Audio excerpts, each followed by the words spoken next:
मैं पढ़ाई करती हूँ, काफ़ी अशांत हो जाती हूँ। मुझे समझ नहीं आता कि मैं ये शांति कैसे लेके आऊँ। बच्चा, अगर हमारी बात मान लो, पढ़ने के साथ साथ जो आपका टाइम पढ़ने से अलग है, अगर उसमें राधा राधा जपो, अगर आपको लाभ न मिले तो मुझे बताना।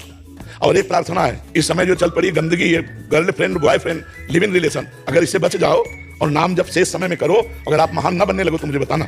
गंदे बात नहीं देखनी, गंदी बात नहीं सुननी, गंदी बात नहीं करनी और नाम जब करो, पढ़ाई में लगो। हमारे भारत में राष्ट्रपति है, किसी की बेटी ही तो है ना। हमारे देश में एक से एक महान भक्ता, एक से एक महान वीरांगना आज भी बॉर्डर पे खड़ी है, समझ लेना। अपने लक्ष्य की तरफ देखिए, कोई डिस्टर्ब कर दे तो हमें बताइए। आप लक्ष्य को तो आपने माना ही नहीं। मेरे परिवार में काफ़ी समय से काफ़ी परेशानियां चल रही है। किसके परिवार में परेशानियां नहीं बच्चा, हमें बता दो।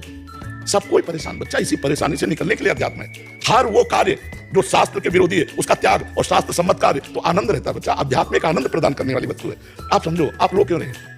तो समस्या सबके जीवन में, समस्याओं से हमें लड़ना होगा बच्चा। हमको रोना नहीं है, हमको समस्याओं को रुलाना है। हम कई बार कहते हैं, कितनी बेचारी कहती होगी कि बुरी जगह फंस गई, हम आके बुरी जगह फेल हो गई। अगर हम अभी स्वीकार कर ले कि मैं बीमार हूं तो अभी मैं परेशान हो जाऊं, मैं बिल्कुल स्वीकार नहीं करता। भागवतिक शक्ति कितनी है तुम अनुमान नहीं लगा सकते। हम कई बार कहा है, हर समस्या का समाधान भागवतिक शक्ति है और उससे आप लोग वंचित हैं। इसलिए आप, कोई डिप्रेशन में जा रहा है, कोई सुनना चाहता है, छोटे छोटे बच्चे गंदी गंदी बातों में बहते चले जा रहे हैं। कैसी बात करते हो? ब्रह्मचर्य, संयम, नियम, अपार सामर्थ्य। कह दो आप बाबा जी हो, आप तो ब्रह्मचर्य रह सकते हो, तो गृहस्थी में संयम से रहा जा सकता है। जब तक गृहस्थी ना स्वीकार करो तब तक तो ब्रह्मचर्य रहो।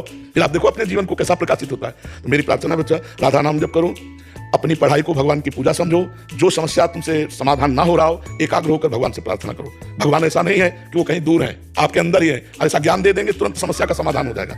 विश्वास कीजिए, हम आपसे हृदय की बात कहते हैं। भगवान का टेलीफोन नंबर है, हम बताए नंबर। आर्त, जैसे रो रही ना, ऐसे एकांत होकर आर्त होकर पुकारना।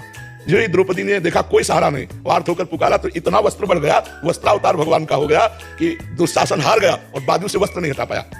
वो भगवान द्रौपदी के लिए नहीं है, हमारे लिए भी है। हम भगवान को पुकारते नहीं हैं, हम अंदर से भगवान से अपना लगाव नहीं रखते हैं, इसलिए हमारी दुर्दशा होती चली जा रही है, हम बहते चले जा रहे हैं। कोई सुखी नहीं बच्चा।